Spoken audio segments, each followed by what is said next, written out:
Renewables are going to be an integral part of the mix of energy. It is already.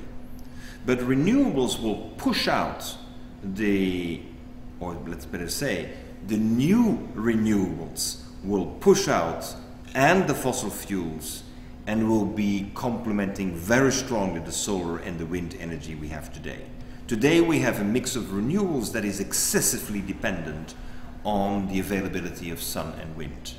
We believe that there's going to come a major shift, and it's a necessary shift because from an engineering point of view you can't run a network with wind that isn't blowing 24 hours a day all year round and a sun that isn't shining all the time. That means that you have inherently a shortfall of supply, and therefore we need to identify these sectors of renewable energy technologies that allow us to have a stable and year-round supply of power. And these are not the winds and the solars. These are going to be the hydrogens and the kite energies, for example. That is one of the reasons why we operate the boat. The boat that has gone around the world has demonstrated that it's perfectly possible to go around the world only using seawater and solar to produce hydrogen, because the density of energy you can get out of hydrogen is 6 times more than the density you can get out of battery, a lithium battery. So why would you go for lithium batteries, which are expensive, when you can do it without the lithium batteries and you operate, on the other hand, solely with hydrogen? And the hydrogen has one beautiful example. Your sub-product that you create is drinking water.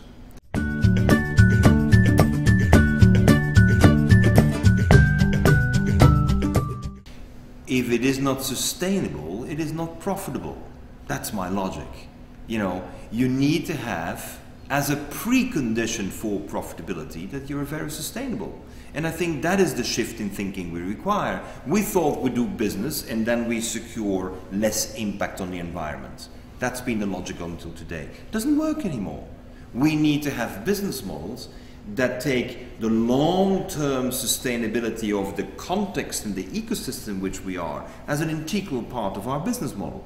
And that we have now demonstrated can work. But it works amongst others because we clean up the mining from gold. And the cleanup of the mining of gold gives us our paper.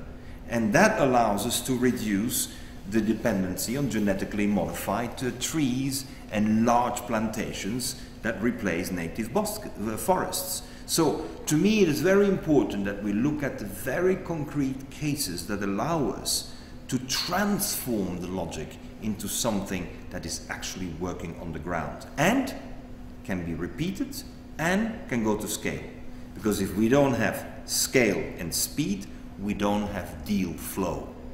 Business, finance requires not deals, but deal flows. Because only when you have a flow of deals, you're able to continue to transform the society. If you only have a deal, you only have an anecdote.